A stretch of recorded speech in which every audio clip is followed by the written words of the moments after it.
அனைவருக்கும் வணக்கம். நம்ம பேங்கிங் பாயிண்ட் ஆஃப் வியூல ஜூலை மந்த்க்கான கரண்ட் அஃபேர்ஸ பார்க்க போறோம். அதுல ஃபர்ஸ்ட் என்ன இருக்கு அப்படின்னு பார்த்தீங்கன்னா, national appointments. First women vice chancellor of Indira Gandhi national open university அப்படின்னு கேட்டிருக்காங்க. சரியா? So Indira Gandhi national open யூனிவர்சிட்டியோட first vice chancellor, first women vice chancellor யாருன்னா உமா கஞ்சிலால். சரியா? ஸோ இந்த இக்னோ எப்போ வந்திருக்கும் அப்படின்னா 1985ல எஸ்டாப்ளிஷ் பண்ணியிருப்பாங்க.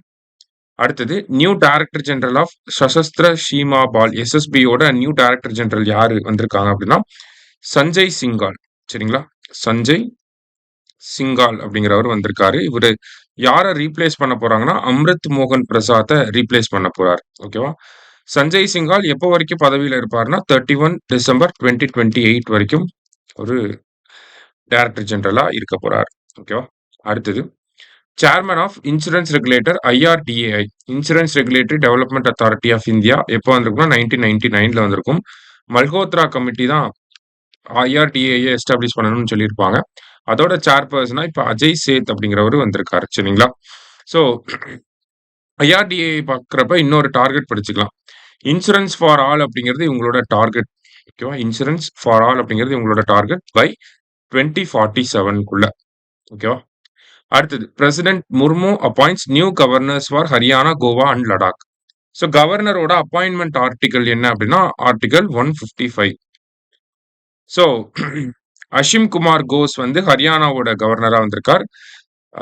அசோக் கஜபதி ராஜு கோவாவோட governor. Kavinder Gupta lieutenant governor of Ladakh. சரியா? அடுத்தது first women director general of RPF railway protection ஃபோர்ஸோட விமன் ஃபர்ஸ்ட் விமன் டைரக்டர் ஜெனரலா சோனாலி மிஸ்ரா வந்திருக்காங்க. சரியா? அடுத்தது நேஷனல் மெடிக்கல் கமிஷனோட சேர்பர்சனா அபிஜித் சேத் வந்திருக்காரு. Chief justice of high court appointment நடந்துச்சு ஜூலை மந்த்ல. ஸோ சீஃப் ஜஸ்டிஸ் ஆஃப் ஹைகோர்ட்னா ஆர்டிகல் 217 படி அப்பாயின்மெண்ட் நடந்திருக்கும். ஸோ மத்திய பிரதேஷ் ஹைகோர்ட்டுக்கு சஞ்சீவ் சச்சேத்வா, பாட்னா ஹைகோர்ட்டுக்கு விபுல் மனுபாய் பஞ்சோலி, கர்நாடகா ஹைகோர்ட்டுக்கு விபு பாக்ரு, கவுஹாத்தி ஹைகோர்ட்டுக்கு அசுதோஷ் குமார், ஜார்க்கண்ட் ஹைகோர்ட்டுக்கு தர்லோக் சிங் சௌஹான். சரியா? அப்படியே மனப்பாடம் பண்ணிக்க வேண்டியதான். அடுத்தது LIC 1956ல வந்திருக்கும். அதோட MD அண்ட் CEOவா யார் அப்பாயிண்ட் பண்ணியிருக்காங்க? துரைசாமியை அப்பாயிண்ட் பண்ணியிருக்காங்க. Next first woman fighter pilot in Indian Navy யார் அவங்க அப்படின்னு பாத்தீங்கன்னா சப் லெப்டினன்ட் அஸ்தா பூனியா. அவங்க தான் ஃபர்ஸ்ட் விமன் ஃபைட்டர் பைலட் எங்க அப்படின்னா இந்தியன் நேவில. அடுத்தது central board of direct taxes 1964ல வந்திருக்கும். அதோட சேர்பர்சனா ரவி அகர்வாலோட டேர்ம் 1 இயர் எக்ஸ்டெண்ட் பண்ணிருக்காங்க. ஜூன் 2026 வரைக்கும் எக்ஸ்டெண்ட் பண்ணிருக்காங்க. ஓகேவா? எக்ஸ்டென்ஷன் தான் இந்த இடத்துல முக்கியமான விஷயம். அடுத்தது பிரசிடென்ட் ஆஃப் கொக்கோ ஃபெடரேஷன் யாருன்னா சுதான்ஷு மிட்டல் அப்படிங்கிறவரை ரீஎலெக்ட் பண்ணிருக்காங்க. ஸோ இவரோட டேர்ம் 4 இயர் டேர்ம். சரியா? அடுத்தது national financial reporting authority October 2018ல ஸ்டார்ட் பண்ணிருப்பாங்க. அக்டோபர் 1, 2018ல. ஸோ அதோட சேர்பர்சன் யாருன்னா நிதின் குப்தா. சரியா? நெக்ஸ்ட் இன்டர்நேஷனல் அப்பாயின்மெண்ட்னு பாக்குறப்ப ICC இன்டர்நேஷனல் கிரிக்கெட் கவுன்சிலோட CEOவா யார் வந்திருக்காங்கன்னா சஞ்சோக் குப்தா அப்படிங்கிறவர் வந்திருக்காரு. அடுத்தது சுரினாம் சுரினாமோட ஃபர்ஸ்ட் உமன் பிரசிடென்ட் யாரு? இந்த ஃபர்ஸ்ட் அப்படிங்கிறதுலாம் ரொம்ப இம்பார்ட்டண்டா இருக்கு. So first woman president of Suriname யாருன்னா ஜெனிஃபர் ஜெர்லிங் சிமன்ஸ் அப்படிங்கிறவங்க. சுரினாமோட கேபிட்டல் பாத்தீங்கன்னா பராமிரிபோ அப்படின்னு சொல்லுவாங்க. பராமரிபோ அப்படின்னு சொல்லுவாங்க. சுரினாமோட கரன்சி சுரினாம் டாலர்ஸ் அப்படின்னு சொல்லுவாங்க. சரியா?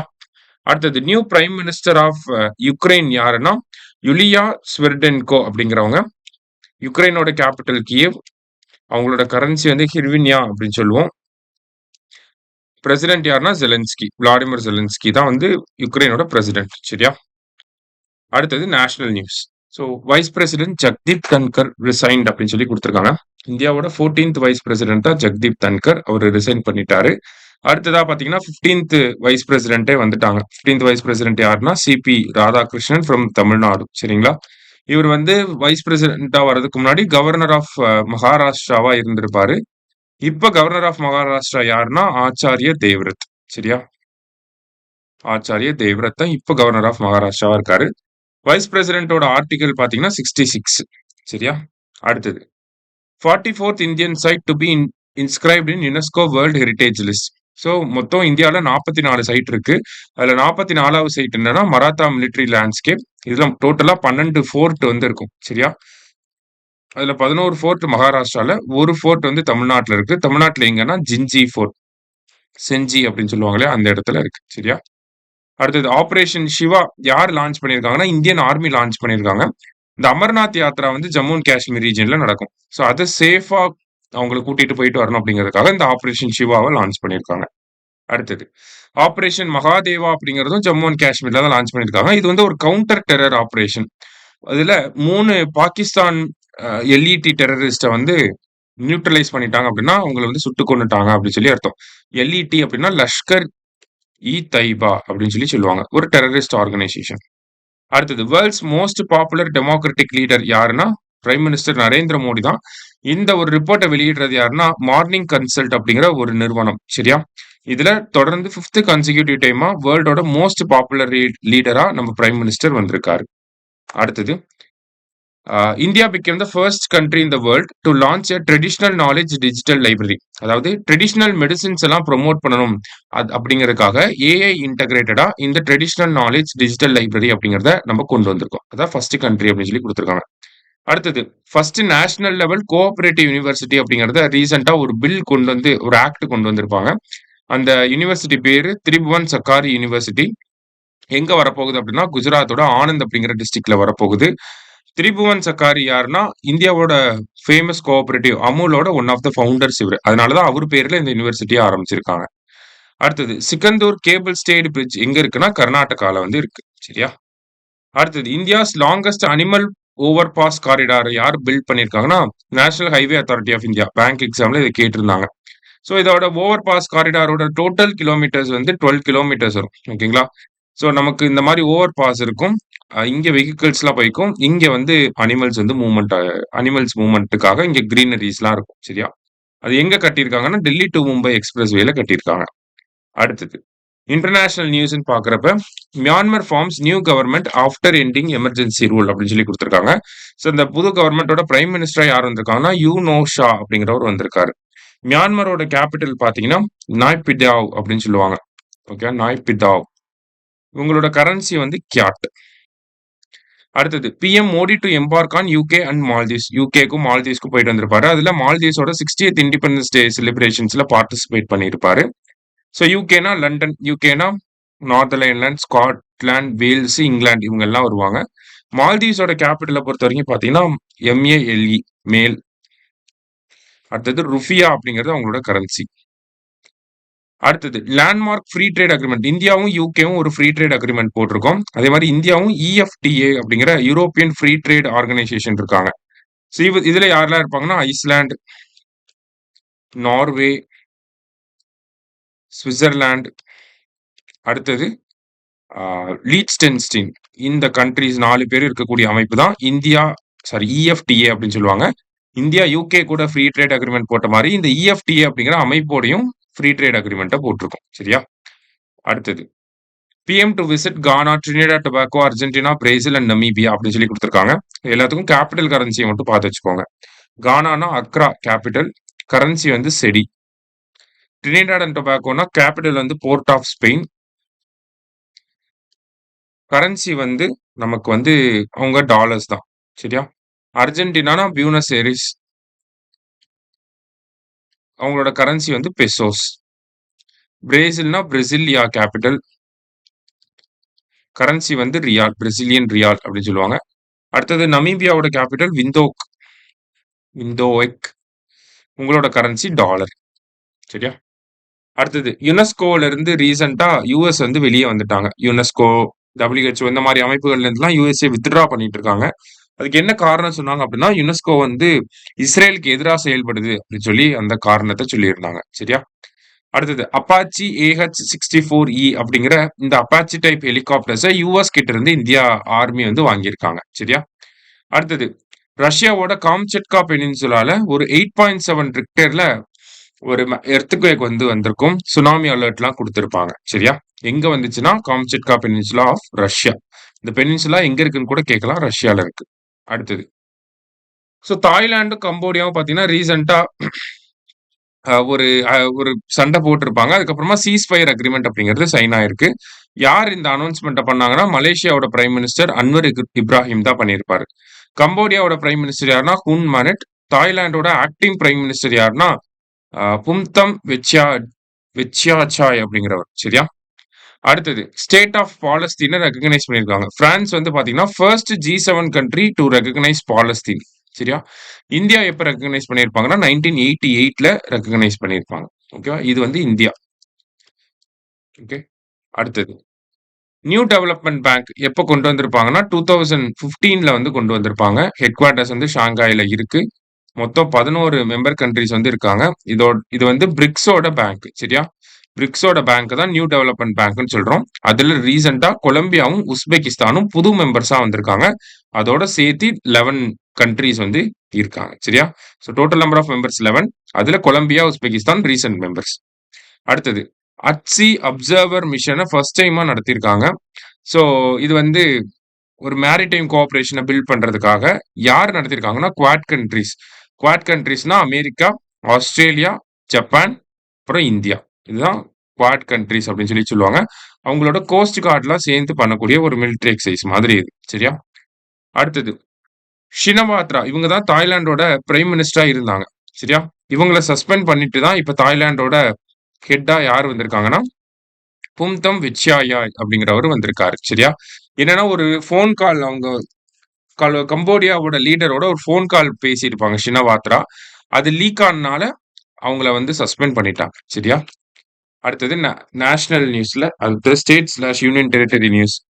இதுல சக்தி ஸ்ரீ இனிஷியேட்டிவ் அப்படிங்கறத யார் லான்ச் பண்ணிருக்காங்கன்னா ஒடிஷா கவர்மெண்ட். எதுக்காகனா school and college girls students இருப்பாங்களே அவங்களுக்கு சேஃப்டி, செல்ஃப் டிஃபென்ஸ் இதெல்லாம் சொல்லி தரதுக்காக இந்த சக்தி ஸ்ரீ இனிஷியேட்டிவை கொண்டு வந்திருக்காங்க. இந்தியாவோட ஃபர்ஸ்ட் ஏஐ சிட்டி யாரு அப்படின்னா லக்னோ.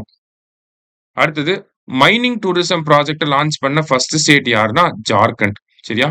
ஸோ அவங்களோட மினரல் ஹெரிட்டேஜை ஷோகேஸ் பண்றதுக்காக இதை கொண்டு வந்திருக்காங்க. அடுத்து இந்தியாவோட first 50 kilowatt Jio thermal power plant எங்க வந்திருக்கு அப்படின்னா தவாங் டிஸ்ட்ரிக்ட். தவாங் டிஸ்ட்ரிக்ட் எங்க இருக்குன்னா அருணாச்சல் பிரதேஷ்ல கொண்டு வந்திருக்காங்க. Jio thermal power plant. ஓகேவா? அதோட கெப்பாசிட்டி என்னன்னா 50 கிலோவாட். அடுத்தது இந்தியாவோட ஃபர்ஸ்ட் டிஜிட்டல் நோமேட் வில்லேஜ். இந்த டிஜிட்டல் நோமேட் வில்லேஜ் எது அப்படின்னா பக்கியோங் டிஸ்ட்ரிக்ட் சிக்கிம்ல இருக்கு. அந்த வில்லேஜ் பேர் என்னன்னா யாக்டன் வில்லேஜ். சரியா?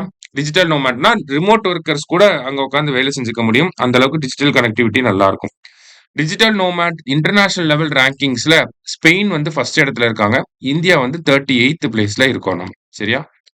அடுத்தது first state to give agriculture status to livestock and poultry.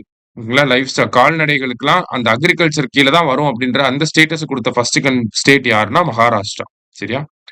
அடுத்தது இந்தியாவோட ஃபர்ஸ்ட் அக்வா டெக்னாலஜி பார்க் எங்க இருக்குன்னா கவுஹாத்தி, அஸ்ஸாம். இந்தியாவோட first tribal genome sequencing project யார் பண்ணிருக்காங்கன்னா Gujarat. Genome sequencing project already Indian government பண்ணியிருப்பாங்க 2020ல. ஸோ இது கம்ப்ளீட் ஆகி முடிஞ்சிருச்சு. இதோட டேட்டாலாம் இந்தியன் பயாலஜிக்கல் டேட்டா சென்டர் ஃபரிடாபாத்ல ஸ்டோர் பண்ணி வச்சிருக்காங்க. நம்மளோட ஜீனை ஸ்டடி பண்ணி அந்த டேட்டாவை ஸ்டோர் பண்ணி வச்சிருக்காங்க. அதே மாதிரி குஜராத் கவர்மெண்ட் என்ன பண்றாங்கன்னா ட்ரைபல் பீப்புளோட ஜீன்ஸை ஸ்டடி பண்றதுக்காக இந்த ட்ரைபல் ஜீனோம் சீக்வன்சிங் ப்ராஜெக்ட் அப்படிங்கிறத கொண்டு வந்திருக்காங்க. அடுத்தது ஆபரேஷன் கலநேமி அப்படின்னு சொல்லி கொடுத்திருக்காங்க. இதை யார் கொண்டு வந்திருக்காங்கன்னா உத்தரகாண்ட். இந்த போலி சாமியார்கள் எல்லாம் அரெஸ்ட் பண்றதுக்காக இந்த ஆபரேஷன் கலநேமி அப்படிங்கறத கொண்டு வந்திருக்காங்க. அடுத்தது பன்னா டைகர் ரிசர்வ்ல வத்சலா அப்படிங்கிற ஒரு எலிஃபண்ட் இருக்கும். அந்த எலிஃபண்ட் தான் ஏசியாவோட ஓல்டஸ்ட் எலிஃபண்ட். 100 வருஷத்துக்கு மேல இருந்திருக்கு. அந்த எலிஃபண்ட் ரீசெண்டா இறந்துருச்சு. அதனால கேட்டிருக்காங்க. ஸோ அதோட பேர் என்ன, எந்த டைகர் ரிசர்வ்ல இருந்துச்சு அதெல்லாம் கேட்கலாம் நமக்கு. இந்தியாவில் டோட்டலா டைகர் ரிசர்வ்னா 58 இருக்கு. அதுல அதிக நம்பர் ஆஃப் டைகர் ரிசர்வ்ஸ் மத்திய பிரதேஷ்ல தான் இருக்கு. மொத்தம் 9 டைகர் ரிசர்வ் இருக்கு. அடுத்ததா ஏசியாஸ் பிக்கஸ்ட் ஜங்கல் சஃபாரி இன் ஆரவல்லி ஹில்ஸ் அப்படின்னு சொல்லி கொடுத்திருக்காங்க. ஹரியானா கவர்மெண்ட் வந்து இந்த ஜங்கல் சஃபாரியை கொண்டு வந்திருக்காங்க. எங்கன்னா ஆரவல்லி ஹில்ஸ்ல. அடுத்தது India's first ISO certified police station எதுனா கேரளாவில் இருக்கக்கூடிய அருண் அருண் அர்த்துன்கால் போலீஸ் ஸ்டேஷன். சரியா? அடுத்தது ஃபேஸ் ஆத்தென்டிகேஷன் ஃபார் ரேஷன். அதாவது PDSக்கு கீழே ரேஷன் கடைகள்ல நம்ம இப்ப தமிழ்நாட்டில் பாத்தீங்கன்னா கைரேகை வச்சு இது பண்றோம். ஹிமாச்சல் பிரதேஷ் என்ன பண்ணிருக்காங்கன்னா ஃபேஸ் ஆத்தென்டிகேஷனை வச்சு ரேஷன் பொருட்களை கொடுக்குற மாதிரியான ஒரு விஷயத்த கொண்டு வந்திருக்காங்க. அடுத்தது தெலுங்கானால ரீசென்ட்டா ஒரு ட்ரக் ஃபேக்டரி எக்ஸ்ப்ளோட் ஆச்சு. எங்கன்னா சங்கரெட்டி டிஸ்ட்ரிக்ட்ல. அதுல கிட்டத்தட்ட 35 பேர் இறந்துட்டாங்க அப்படிங்கிறத குடுத்துருக்காங்க. ஜஸ்ட் பார்த்து வச்சுக்கோங்க. அடுத்தது மேனேஜ்மென்ட் எஃபெக்டிவ்னஸ் எவல்யூஷன் இண்டெக்ஸ்ல கேரளா வந்து டாப் ஸ்டேட்டா வந்திருக்காங்க. எந்த மேனேஜ்மென்ட்ல அப்படின்னா, நேஷனல் பார்க், புரொடெக்டட் ஏரியாஸ்லாம் இருக்கும் இல்லையா? ஸோ இந்த மேனேஜ்மென்ட்ல கேரளா வந்து ஃபர்ஸ்ட் ஸ்டேட்டா வந்திருக்காங்க. இத ரிலீஸ் பண்றது யாருன்னா, union ministry of environment, forest and climate change. அடுத்தது டர்மெரிக் போர்ட். இந்த டர்மெரிக்க இந்தியாவுல கோல்டன் ஸ்பைஸ் அப்படின்னு சொல்றோம். டர்மெரிக் போர்டு எங்க எஸ்டாப்ளிஷ் பண்ணியிருக்காங்கன்னா, நிசாமாபாத், தெலுங்கானால. ஃபர்ஸ்ட் சேர்பர்சனா யார் வந்திருக்காங்கன்னா, பல்லே கங்கா ரெட்டி வந்திருக்காரு. சரியா? அடுத்தது பெங்களூரு சிட்டி யுனிவர்சிட்டி. இந்த பெங்களூரு சிட்டி யுனிவர்சிட்டியோட பேர மாத்த போறாங்க. யார் பேருக்கு மாத்த போறாங்கன்னா, மன்மோகன் சிங் யுனிவர்சிட்டி அப்படின்னு சொல்லி மாத்த போறாங்க. அதுக்கான ரெசல்யூஷன் பாஸ் ஆயிருக்கு. சரியா? நெக்ஸ்ட் வந்து பாத்தீங்கன்னா, ஈவென்ட்ஸ் அண்ட் சம்மிட்.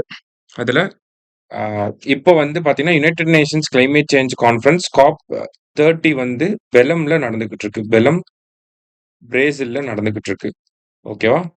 காப் 33 வந்து இந்தியா நடத்தணும் அப்படின்னு சொல்லி ஒரு இனிஷியேஷன வந்து குடுத்திருக்காங்க. ஒரு ஒரு ரெக்வெஸ்ட்ட வந்து குடுத்திருக்காங்க. சரியா? இதுக்கு முன்னாடி இந்தியா வந்து பாத்தீங்கன்னா, காப் 8 நடத்திருப்பாங்க. 2002ல காப் 8 வந்து இந்தியாவோட நியூ டெல்லில நடந்திருக்கு. சரியா? அடுத்தது 15த் conference of parties to Ramsar convention. So இந்த ராம்சார் கன்வென்ஷனுக்கும் பார்த்தீங்கன்னா சிஓபி நடக்கும். ஆனா இது வந்து 3 இயர்ஸ் ஒன்ஸ் தான் நடக்கும். இத கூட கேட்கலாம். 3 இயர்ஸ் ஒன்ஸ் தான் நடக்கும். இந்த வருஷம் எங்க நடந்துச்சுன்னா, ஜிம்பாப்வேவோட விக்டோரியா ஃபால்ஸ்ல நடந்துச்சு. இந்தியாவுல டோட்டலா ராம்சார் சைட்ஸ் பார்த்தீங்கன்னா 94. இதுல 94தா வந்தது என்னன்னா கோகாபீல். சரியா? கோகாபீல் அப்படிங்கிறது 94. கோகுல் ரிசர்வாயர் அப்படிங்கிறது 92. கோகுல் ரிசர்வாயர்ங்கிறது 92. உதய்பூர் லேக் அப்படிங்கிறது 93. கோகாபீல் அப்படிங்கிறது 94. 3மே எங்க இருக்குன்னா பீகார்ல தான் இருக்கு. சரியா? இந்தியாவிலே அதிகமான ராம்சார் சைட் எங்க இருக்குன்னா தமிழ்நாட்டுல டோட்டலா 20 சைட்ஸ் வச்சிருக்காங்க. சரியா? அடுத்தது பிரிக்ஸ் சமிட் 2025 எங்க நடந்துச்சு அப்படின்னா ரியோ டி ஜெனீரியோ பிரேசில்ல நடந்துச்சு. பிரிக்ஸோட மெம்பர்ஸ் பாத்தீங்கன்னா 10 members. Brazil, Russia, India, China, south Africa, அடுத்தது இந்தோனேஷியா, அடுத்தது ஈரான். அதனால ஐ ஸ்கொயர்னு போட்டுக்கிறோம். Saudi Arabia, Egypt, Ethiopia, UAE. இதுதான் ஷார்ட்கட். ஐ ஸ்கொயர் சியு. சரியா? அதுல ஐல ஈரான், இந்தோனேஷியா வரனால ஸ்கொயர்னு போட்டுக்கிறோம். சரியா? அடுத்த பிரிக்ஸ் சமிட் இந்தியாவில் நடக்க போகுது. இந்த வருஷம் பிரிக்ஸ் சமிட்டோட சேர்மன் யாருன்னா பிரேசிலோட பிரசிடென்ட் லூலா டா சில்வா. சரியா?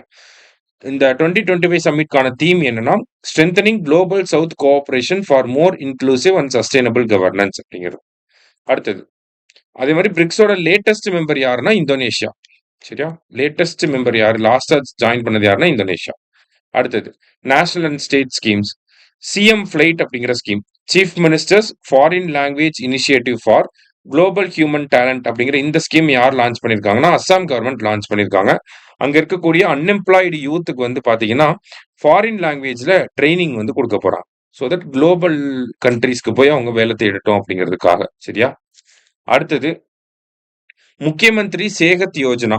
பஞ்சாப் கவர்மெண்ட் வந்து இந்த முக்கியமந்திரி சேகத் யோஜனா அப்படிங்கறத லான்ச் பண்ணிருக்காங்க.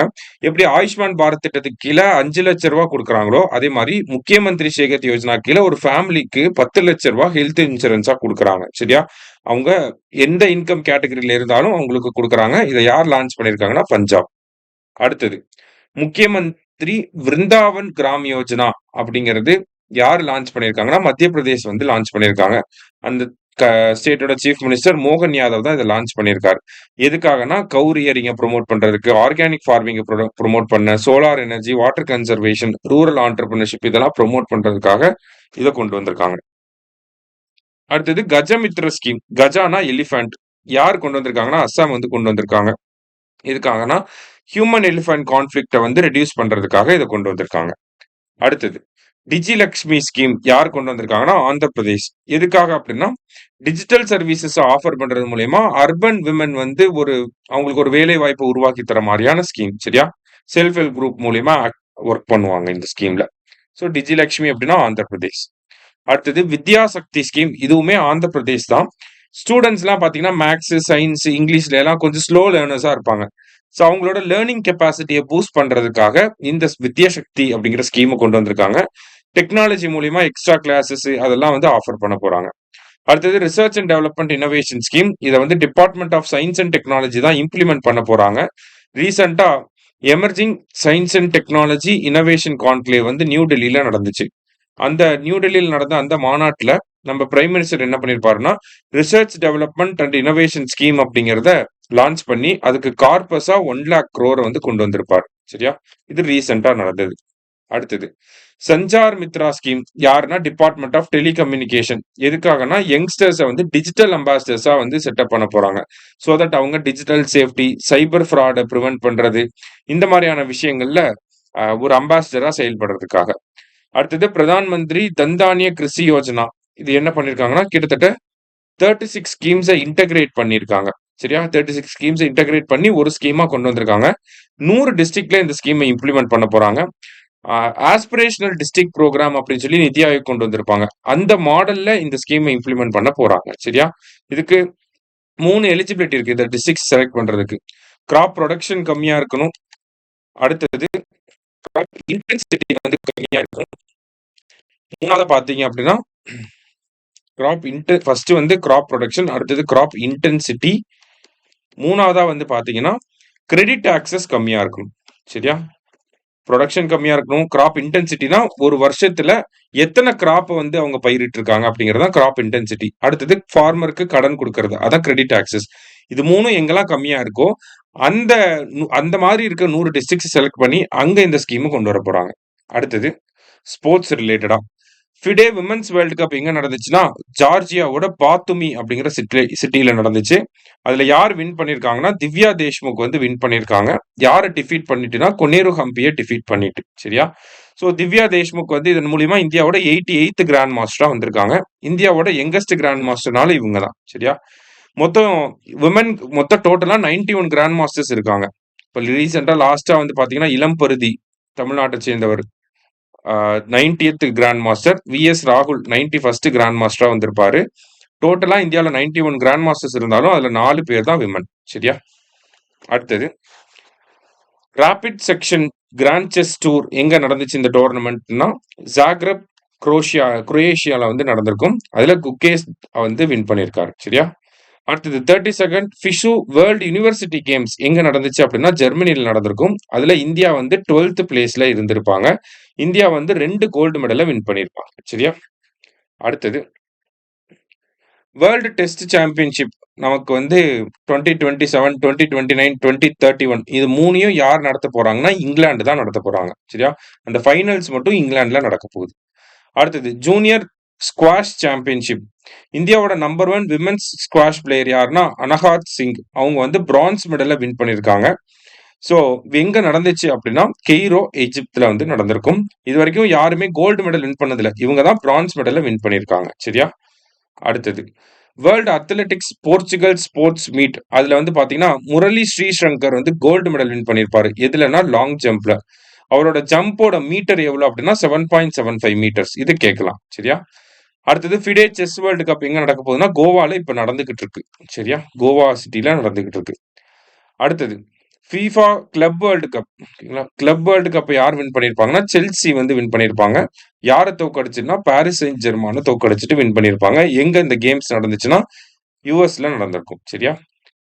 அடுத்தது Wimbledon men's winner Jannik Sinner யாரை டிஃபீட் பண்ணிருப்பாங்கன்னா கார்லோஸ் அல்காரஸை டிஃபீட் பண்ணிருப்பாரு. விமென்ஸ் சிங்கிள்ஸ்ல ஈகா ஸ்வியாடெக் வின் பண்ணிருப்பாங்க. அனிசிமோவாவை தோக்கடிச்சிட்டு ஈகா ஸ்வியாடெக் வந்து வின் பண்ணிருப்பாங்க. மொத்த கிராண்ட் ஸ்லாம்ஸையும் படிச்சு வச்சுக்கோங்க. சரியா? அடுத்தது 87th grand master of India யாருன்னா ஏ ரா கிருஷ்ணன் அப்படிங்கிறவர். அடுத்தது ஆர்ச்சரி வேர்ல்டு கப் ஸ்டேஜ் 4ல வந்து பாத்தீங்கன்னா மேட்ரிட் ஸ்பெயின்ல நடந்திருக்கும். ஒவ்வொரு ஸ்டேஜும் எங்க நடந்திருக்குன்னு சொல்லியிருக்காங்க. ஸ்டேஜ் 1 வந்து Auburndale US, stage 2 Shanghai China, stage 3 Antalya Turkey, stage 4 வந்து Spain Madrid in Spain, finals வந்து நான்ஜிங் சைனால வந்து நடந்திருக்கும். அடுத்தது ஷூட்டிங் வேர்ல்டு கப். இந்தியா வந்து பாத்தீங்கன்னா shooting world cup 2027 junior world championship 2028 ரெண்டுத்தையுமே இந்தியா தான் நடத்த போறாங்க. சரியா? அடுத்தது நீரஜ் சோப்ரா கிளாசிக். அவர் பேர்லயே ஒரு டோர்னமெண்ட் ஆரம்பிச்சு அந்த டோர்னமெண்ட்ல அவர் கோல்டு மெடல் வின் பண்ணிருக்காரு. ஸோ இந்தியாவிலே ஃபர்ஸ்ட் ஒரு அத்லெட் அவர் பேர்ல ஒரு டோர்னமெண்ட் ஆரம்பிச்சு அதை வின் பண்ணது யாரு அப்படின்னா இவர் தான். ஸோ நீரஜ் சோப்ராவை பொறுத்த வரைக்கும் டோக்கியோல கோல்டு மெடல் வின் பண்ணியிருப்பாரு ஜாவ்லின் த்ரோல. பாரிஸ்ல வந்து சில்வர் மெடலை வின் பண்ணியிருக்காரு. சரிங்களா? இதுல என்ன ஜாவ்லின் த்ரோ. அடுத்தது 2025 world police and fire games எங்க நடந்துச்சு அப்படின்னா யூஎஸ்ஏல நடந்துச்சு. அதுல உத்தரப்பிரதேஷ் போலீஸ் வந்து ஹையஸ்ட் மெடல் வந்து வாங்கியிருக்காங்க. கிட்டத்தட்ட 95 மெடல்ஸ் வந்து யூபி போலீஸ் தான் வாங்கியிருக்காங்க. சரியா? ஓவராலா பாக்குறப்ப இந்தியா வந்து தேர்ட் பிளேஸ். அதுல அதிகமா யூபி போலீஸ் தான் வந்து மெடல்ஸ் வாங்கியிருக்காங்க. அடுத்தது வேர்ல்டு பாக்ஸிங் சாம்பியன்ஷிப் எங்க நடந்துச்சுன்னா கசகஸ்தான்ல வந்து நடந்திருக்கும். அதாவது அஸ்தானா, அவங்களோட கேபிட்டல் அஸ்தானா, கசகஸ்தான்ல நடந்திருக்கும். இந்தியாவை சேர்ந்த நுப்பூர், ஜாஸ்மின் லம்போரியா, அப்புறம் சாக்ஷி, இவங்க 3 பேருமே என்ன பண்ணியிருப்பாங்கன்னா கோல்டு மெடல்ஸை வின் பண்ணியிருக்காங்க. சரியா? ஸோ இதுல இந்தியா வந்து பாத்தீங்கன்னா 11 மெடல்ஸை வந்து வின் பண்ணியிருப்பாங்க. அதுல 3 கோல்டு, 5 சில்வர், 3 வந்து பிரான்ஸ். நெக்ஸ்ட் ஸ்மிருதி மந்தனா வந்து என்ன பண்ணியிருக்காங்கன்னா ஓடிஐ, T20, அடுத்தது டெஸ்ட் கிரிக்கெட், மூணுத்திலயுமே செஞ்சுரி அடிச்ச ஃபர்ஸ்ட் இந்தியன் யாரு அப்படின்னா, ஃபர்ஸ்ட் இந்தியன் விமன் யாரு அப்படின்னா அது வந்து ஸ்மிருதி மந்தனா. சரியா? அடுத்ததா பாத்தீங்கன்னா first Indian to win US open BWF world title. So இந்த பேட்மிண்டன்ல வந்து பாத்தீங்கன்னா ஆயுஷ் ஷெட்டி வந்து யுஎஸ் ஓபன் வந்து அதுல வந்து டைட்டில் வந்து வின் பண்ணியிருக்காங்க. சரியா? சிங்கிள்ஸ் உமன் சிங்கிள்ஸ் டைட்டில வந்து வின் பண்ணியிருக்காங்க. அடுத்தது டியூரண்ட் கப் அப்படிங்கிறது ஃபுட்பாலுக்கு. இந்த வருஷம் வந்து 5 ஸ்டேட்ல நடக்க போகுது. ஓகேங்களா? வெஸ்ட் பெங்கால், ஜார்க்கண்ட், அசாம், மேகாலயா, மணிப்பூர் அப்படின்னு சொல்லி 5 ஸ்டேட்ல வந்து நடக்க போகுது. 5 ஸ்டேட் ஆனா 6 வென்யூ. சரியா? அடுத்தது first Indian to finish the men's 100 metre race in less than 10.2 seconds அப்படின்னு சொல்லி கொடுத்துருக்காங்க. ஸோ யார் அப்படின்னு சொல்லி பார்த்தீங்கன்னா அனிமேஷ் குஜூர் 100 மீட்டர்ஸை 10.18 செகண்ட்ஸ்ல கம்ப்ளீட் பண்ணியிருக்காரு. அதனால இவரை இந்தியாவோட ஃபாஸ்டஸ்ட் மேன்னு சொல்றோம். இந்த கேம்ஸ் எங்க நடந்துச்சுன்னா கிரீஸ்ல வந்து நடந்திருக்கும். சரியா? அடுத்தது ஏசியன் பாரா ஆர்ச்சரி சாம்பியன்ஷிப்ல சைனா வந்து first place, India second. India வந்து 3 கோல்டு, 3 சில்வர், 3 பிரான்ஸ், டோட்டலா 9 மெடல்ஸ்.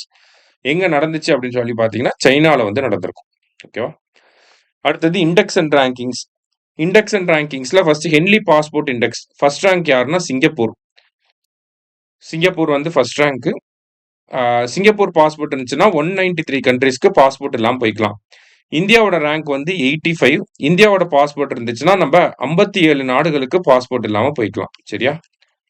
ஆனா போன வருஷம் 77வது ரேங்க்ல இருந்திருப்போம். இப்போ 85வது ரேங்க் வந்துட்டோம். அடுத்தது ஜினி இண்டெக்ஸ். இதை வந்து வேர்ல்டு பேங்க் வந்து ரிலீஸ் பண்ணுவாங்க. ஜினி இண்டெக்ஸ் என்னன்னா இன்கம் இன்இக்வாலிட்டி எப்படி இருக்கு அப்படிங்கிறத மெஷர் பண்ணுவாங்க. சரியா? அதுல இன்கம் இன்இக்வாலிட்டி கம்மியா இருக்கக்கூடிய நாடுகள்ல இந்தியா 4வது பிளேஸ்க்கு வந்திருக்கு. ஃபர்ஸ்ட் யாரு அப்படின்னு சொல்லி பாத்தீங்கன்னா ஸ்லோவாக்கியா, அடுத்தது ஸ்லோவேனியா, பெலாருஸ், அதுக்கப்புறம் இந்தியா. இந்தியாவோட ஜினி இண்டெக்ஸ் ஸ்கோர் கேட்கலாம் 25.5. சரியா?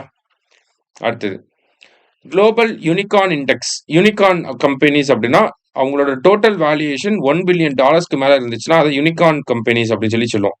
ஸோ யூனிகார்ன் கம்பெனிஸ் அதிகமா எங்க இருக்குன்னா யூஎஸ்ல 758, சைனால 343, இந்தியாவில 64. சரியா? இந்தியா வந்து தேர்ட் பொசிஷன்ல இருக்கு, அதை பார்த்து வச்சுக்கோங்க. அடுத்தது ஃபெஸ்டிவல்ஸ். ஹரிலா ஃபெஸ்டிவல் அப்படின்னா உத்தரகாண்ட். ஆடி திருவாதிரை அப்படின்னா தமிழ்நாடு. கௌரி ஃபெஸ்டிவல்னா Rajasthan.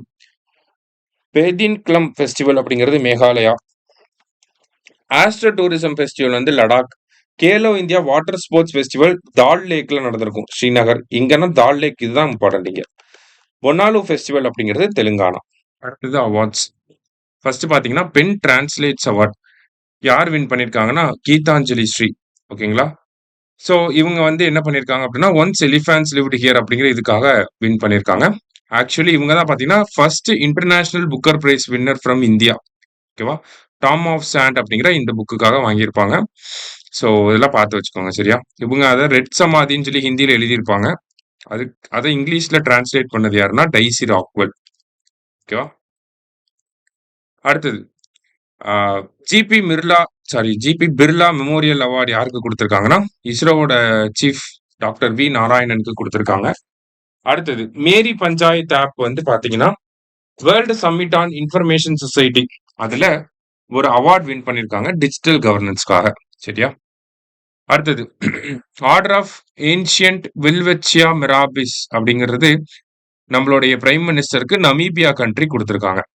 Grand collar of the national order of southern cross அப்படிங்கிறது பிரேசில் வந்து நம்ம பிரைம் மினிஸ்டர் கொடுத்திருக்காங்க. அடுத்தது order of republic of Trinidad and Tobago, அந்த கண்ட்ரி நம்ம பிரைம் மினிஸ்டருக்காக கொடுத்திருக்காங்க. Order of the star of Ghana அப்படிங்கிறது அந்த கானாங்கிற கண்ட்ரி நம்ம பிரசிடென்ட் கொடுத்திருக்காங்க. கலிங்க ரத்னா அவார்டு வந்து நம்ம பிரசிடென்ட் யாருக்கு குடுத்திருக்காங்கன்னா, எஜுகேஷன் மினிஸ்டர் தார்மேந்திர பிரதானுக்கு வந்து குடுத்திருக்காங்க. பென் பிரிண்டர் அவார்டு யாருக்கு குடுத்திருக்காங்கன்னா, லெய்லா அபுலேலாவுக்கு வந்து குடுத்திருக்காங்க. யுனைட்டட் நேஷன்ஸோட மண்டேலா அவார்டு யாருக்கு குடுத்திருக்காங்கன்னா 2 பேருக்கு. கென்னடி ஒடேட் இவர் வந்து கென்யாவ சேர்ந்தவர். பிரெண்டா ரெனால்ட்ஸ் வந்து பார்த்தீங்கன்னா, கனடாவ சேர்ந்தவங்க. இவங்க 2 பேருக்கும் குடுத்திருக்காங்க. அடுத்தது Swachh Survekshan award ninth edition. அதுல தனியா ஒரு கேட்டகரி ஆரம்பிச்சிருக்காங்க. சூப்பர் ஸ்வச் லீக் அப்படின்னு சொல்லி. அதுல ஃபர்ஸ்ட் இந்தோர், செகண்ட் வந்து சூரத். அடுத்தது ஸ்வச் சேகர் மில்லியன் பிளஸ் சிட்டீஸ்ல வந்து பாத்தீங்கன்னா அகமதாபாத், போபால், லக்னோ ஃபர்ஸ்ட் 3 பிளேசஸ் சரியா? அடுத்தது key to the city of Buenos Aires அப்படிங்கிற இந்த அவார்டை நம்ம பிரைம் மினிஸ்டருக்கு வந்து கொடுத்திருக்காங்க. 2025 யுஎன் பாப்புலேஷன் அவார்டு யாருக்குன்னா மகாராஷ்டிராவை சேர்ந்த வர்ஷா தேஷ்பாண்டேக்கு கொடுத்திருக்காங்க. இத ரெப்கோ எக்ஸாம்ல கூட கேட்டிருந்தாங்க. சரியா? அடுத்தது மிலிட்டரி எக்ஸசைசஸ். போல்டு குருக்ஷேத்ரா அப்படிங்கிறது இந்தியாவுக்கும் சிங்கப்பூருக்கும் நடக்கக்கூடிய எக்ஸசைஸ். இந்த வருஷம் ஜோத்பூர்ல நடந்துச்சு, ராஜஸ்தான். சிம்பெக்ஸ் இந்தியாவுக்கும் சிங்கப்பூருக்கும் நடக்கக்கூடிய மேரிடைம் எக்ஸசைஸ் எங்க நடந்துச்சுன்னா சிங்கப்பூர்ல. டெய்ல்ஸ்மேன் எக்ஸசைஸ் டாலிஸ்மேன் அப்படிங்கிறது ஆஸ்திரேலியாவோட மல்டிநேஷனல் மிலிட்டரி எக்ஸசைஸ் சரியா? அடுத்தது எக்ஸசைஸ் ட்ரோன் பிரகார் அப்படிங்கிறது இந்தியன் ஆர்மி அருணாச்சல் பிரதேஷ்ல கண்டக்ட் பண்ண ஒரு ட்ரோன் ரிலேட்டடான எக்ஸசைஸ். ஓகேவா? அடுத்தது பாசெக்ஸ் அப்படிங்கிறது இந்தியன் நேவியும் கிரீக் நேவியும் இந்த பாசெக்ஸ் அப்படிங்கிறத பண்ணியிருக்காங்க. அவங்க அரேபியன் சீயை கிராஸ் பண்றப்ப சரியா? அடுத்தது Indian navy index first indigenous diving support vessel Nistar. இதோட பேரை பார்த்து வச்சுக்கோங்க. ஃபர்ஸ்ட் இண்டிஜினியஸ் டைவிங் சப்போர்ட் வெசலோட பேர் என்னன்னா நிஸ்தார் அப்படிங்கிறது. அடுத்தது சயின்ஸ் அண்ட் டெக்னாலஜி. டிஆர்டிஓ என்ன பண்ணிருக்காங்கன்னா unmanned aerial vehicle launched precision guided missile அப்படிங்கறத டெஸ்ட் பண்ணி பார்த்திருக்காங்க. எங்கன்னா கர்னூல், ஆந்திர பிரதேஷ்ல. நிசார் மிஷன் லான்ச் வெஹிக்கிள் வந்து GSLV F-16. Launch date July 30. Satellite mass வந்து 2392. நிசாரோட full form NASA ISRO synthetic aperture radar. இதுல இந்த ஏவோட ஷார்ட் ஃபார்ம் என்ன அப்படின்னு சொல்லி கூட கேட்கலாம். இதுல 2 ரேடார்ஸ் இருக்கும். எல் பேண்ட் ரேடார், அடுத்தது எஸ் பேண்ட் ரேடார்னு சொல்லி. எல் பேண்ட் வந்து நாசா டெவலப் பண்ணியிருப்பாங்க. எஸ் பேண்ட் வந்து இஸ்ரோ டெவலப் பண்ணியிருப்பாங்க. இதை கேட்கலாம் சரியா? அடுத்தது ஆகாஷ் பிரைம் அப்படிங்கறத லடாக்ல வந்து டெஸ்ட் பண்ணி பார்த்திருக்காங்க. இது வந்து ஒரு சர்ஃபேஸ் டு ஏர் மிசைலா இருக்கு. இதோட ரேஞ்ச் வந்து பாத்தீங்கன்னா 25 to 30 கிலோமீட்டர். ஆல்டிடியூட் 4500 மீட்டர்ஸ்ல இருந்து கூட இதை டிப்ளாய் பண்ண முடியும் சரியா? அதை லான்ச் பண்ண முடியும். ஆக்சியம் 4 மிஷன் லான்ச் டேட் வந்து ஜூன் 25, 2025. Return date July 15. எங்க இருந்துன்னா கென்னடி ஸ்பேஸ் சென்டர் புளோரிடால இருந்து லான்ச் பண்ணியிருப்பாங்க. ஸ்பேஸ் கிராஃப்ட் வந்து ராக்கெட் பேர் வந்து பாத்தீங்கன்னா நமக்கு டிராகன். ஓகேவா? அடுத்தது எங்கன்னா இன்டர்நேஷனல் ஸ்பேஸ் ஸ்டேஷன் வந்து போயிருப்பாங்க. அடுத்தது வந்து ஃபால்கான் 9ல இருந்து ராக்கெட் பேர் ஃபால்கான் 9, அந்த கேப்சூல் பேர் வந்து டிராகன். இன்டர்நேஷனல் ஸ்பேஸ் ஸ்டேஷனுக்கு போயிருப்பாங்க. எவ்வளவு நாள் இருந்திருப்பாங்கன்னா 18 days 43 minutes இருந்திருப்பாங்க. அதுல 4 பேர். கமாண்டர் யாருன்னா பெகி விட்சன். அப்புறமா பைலட் யாருன்னா சுபான்சு சுக்லா. ஸ்லாவோஸ் உஸ்னான்ஸ்கி, திபோர் கப் இவங்களாம் சயின்டிஸ்ட் மாதிரி இருந்திருப்பாங்க உள்ள சரியா? இதுல இந்தியாவை சேர்ந்த சுபான்சு சுக்லா வந்து பாத்தீங்கன்னா first Indian to go to international space station. First Indian to go to space யாருன்னா ராகேஷ் சர்மா. எப்பன்னா 1984ல சரியா? கல்பனா சாவ்லா, சுனிதா வில்லியம்ஸ் இவங்க 2 பேரும் இந்தியா வம்சாவளியை சேர்ந்தவங்க. அடுத்தது important books. Confessions of a Shakespeare addict யார் எழுதியிருக்காங்கன்னா VS ரவி. அடுத்தது important days. National doctors day வந்து 1 July. Behind the mask who heals the healers அப்படிங்கிறது இந்த வருஷம் theme. World population day 11th July. Empowering young people to create the families they want in a fair and hopeful world அப்படிங்கிறது இந்த வருஷத்துக்கான theme. அடுத்தது world youth skills டே வந்து July 15. National black day வந்து ஜூலை 22, 1947ல தான் கான்ஸ்டியூண்ட் அசம்பிளில பிளாக் அடாப்ட் பண்ணியிருப்பாங்க. அதனால அதை வந்து நேஷனல் பிளாக் டேன்னு சொல்றோம். கார்கில் விஜய் திவாஸ். கார்கில் போர் 1999ல நடந்திருக்கும். அதுல இந்தியா வின் பண்ணதை செலிப்ரேட் பண்றாங்க சரியா? அது என்னன்னா ஆபரேஷன் விஜய் அப்படின்னு சொல்லி சொல்லுவாங்க. கார்கில் திவாஸ்ல வின் பண்ண அந்த ஆபரேஷன் பேர். World hepatitis day July 28. Hepatitis let's break it down அப்படிங்கிறது theme. International tiger day 29th July. ஓகேவா? அடுத்தது ப்ராஜெக்ட் ஆப் போர்ட்டல் அது ரிலேட்டடா பாக்குறப்ப சச்செட் ஆப். மான் கி பாத்ல நம்ம பிரைம் மினிஸ்டர் இந்த ஆப் ப்ரமோட் பண்ணியிருப்பாரு. எதுக்காகனா இது வந்து பாத்தீங்கன்னா டிசாஸ்டர் மேனேஜ்மெண்ட்டுக்காக இருக்கக்கூடிய ஆப். ஓகேவா? ஏர்லி வார்னிங்லாம் நமக்கு கொடுக்கும். அடுத்தது ரெயில் ஒன் ஆப். என்னன்னா ரயில்வேஸ் வந்து பாத்தீங்கன்னா நிறைய ஆப் வந்து வச்சிருக்காங்க. அது எல்லாத்தையுமே இன்டகிரேட் பண்ணி ஒரே ஆப்பா கொண்டு வர போறாங்க. அதான் ரெயில் ஒன் அப்படிங்கிற இந்த ஆப். சரியா? கிட்டத்தட்ட 56, 57 ஆப் வச்சிருக்காங்க. அது எல்லாத்தையும் இன்டகிரேட் பண்ணி ஒரே ஆப்பா கொண்டு வர போறாங்க. அடுத்தது ஆபிச்சரிஸ். வி.எஸ். அச்சுதானந்தன் முன்னாள் கம்யூனிஸ்ட் தலைவரா இருந்தாரு. கேரளாவோட சீஃப் மினிஸ்டரா இருந்தாரு. அவரு இறந்து போயிட்டாரு. அடுத்தது தியாகோ ஜோட்டா. போர்ச்சுகல் நாட்டை சேர்ந்த ஃபுட்பால் பிளேயர். ஓகேங்களா? எந்த கிளப்னா லிவர்பூல். லிவர்பூலோட ஸ்ட்ரைக்கரா இருந்திருப்பாரு. இவர் வந்து பாத்தீங்கன்னா ஒரு கார் கிராஷ்ல இறந்து போயிட்டாரு. இவரும் இவரோட பிரதரும். அடுத்தது ரத்தன் தியாம் அப்படிங்கிற ஒரு பத்மஸ்ரீ அவார்டி சமீபத்துல இறந்து போயிட்டாங்க. எங்கன்னா மணிப்பூர்ல வச்சு இறந்துட்டாங்க. இவருக்கு பத்மஸ்ரீ அவார்டு 1989ல கொடுத்திருப்பாங்க. அடுத்தது முனீஸ்வர் சந்திர தாவர். அவர் வந்து பாத்தீங்கன்னா ஒரு டாக்டர். சரிங்களா? சோ இவருக்கு வந்து பத்மஸ்ரீ அவார்ட்லாம் கொடுத்திருப்பாங்க. எப்ப கொடுத்திருப்பாங்க அப்படின்னா 2023ல கொடுத்திருப்பாங்க. அவரும் இறந்துட்டாரு. சூரியமுகி தேவி. இவங்க மணிப்பூரி கிளாசிக்கல் டான்சர். இவங்களும் இறந்துட்டாங்க. சரியா? அடுத்தது மிஸ்செலேனியஸ் கன்டென்ட். ஊலா டீ. நம்ம டீ பேக்லாம் போட்டு டீ குடிப்போம். ஆனா இந்த ஊலா டீனா அந்த டீயோட அந்த லீவ்ஸ டிப் பண்ணி நம்ம டீ குடிக்கிற மாதிரி. அதான் ஃபர்ஸ்ட் பேக்லெஸ் டீ அப்படின்னு சொல்றாங்க. இது வந்து அஸ்ஸாமோட ஃபர்ஸ்ட் பேக்லெஸ் டீ. இதுக்கு வந்து பேட்டன்ட் வாங்கியிருக்காங்க. அதனால வந்திருக்கு. அடுத்தது கர்னாக் பிரிட்ஜ் அப்படின்னு சொல்லி மும்பைல இருக்கும். அந்த கர்னாக் பிரிட்ஜுக்கு சிந்தூர் பிரிட்ஜ் அப்படின்னு சொல்லி பேர் வச்சிருக்காங்க. அப்புறம் டாக்டர் ஷியாம் பிரசாத் முகர்ஜியோட 125த் பர்த் ஆனிவர்சரி இது கேட்டிருந்தாங்க எக்ஸாம்ல. இவர் பேர்ல 2016ல பாத்தீங்கன்னா ஒரு ஸ்கீம் கொண்டு வந்திருப்பாங்க. ஷியாம் பிரசாத் முகர்ஜி ரர்பன் மிஷன் அப்படின்னு சொல்லி. ஓகேங்களா? இந்த ஸ்கீம் எதுக்காக அப்படின்னா, அர்பன் டெவலப்மெண்ட்ட ரூரல் ஏரியாஸ்லயும் கொண்டு வரணும் அப்படிங்கிறதுக்காக இந்த ஸ்கீம் கொண்டு வந்திருப்பாங்க. ஸோ இவரோட பர்த்டே அப்ப கோமெமரேட்டிவ் காயின், ஸ்டாம்ப் எல்லாம் ரிலீஸ் பண்ணியிருப்பாங்க. அடுத்தது ரெசிஸ்டன்ஸ் ஃப்ரண்ட். இவங்க தான் இந்த பகல்காம் அட்டாக்க பண்ண டெரரிஸ்ட் ஆர்கனைசேஷன். ஸோ அவங்கள வந்து யுஎஸ் என்ன பண்ணியிருக்காங்கன்னா, ஒரு டெரரிஸ்ட் ஆர்கனைசேஷன் அப்படின்னு சொல்லி டெசிக்னேட் பண்ணியிருக்காங்க. So first deputy MD of IMF யாருன்னா கீதா கோபிநாத். அவங்க என்ன பண்ணிட்டாங்கன்னா, அந்த போஸ்ட்ல இருந்து ரிலீவ் ஆயிட்டு, இப்போ ஹார்வர்ட்ல எக்கனாமிக்ஸ் ஃபேக்கல்ட்டியா ஜாயின் பண்ணிட்டாங்க.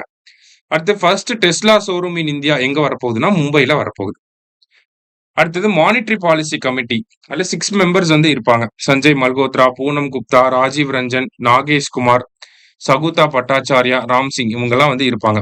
இந்த 3 பேரும் பாத்தீங்கன்னா ஆர்பிஐல இருக்கக்கூடிய மெம்பர்ஸ். இவங்க எக்ஸ்டர்னல் மெம்பர்ஸ். சரியா? சோ அதுல முக்கியமான விஷயம் என்னன்னா, ரெப்போ ரேட் வந்து அன்சேஞ்ச்டு 5.5%.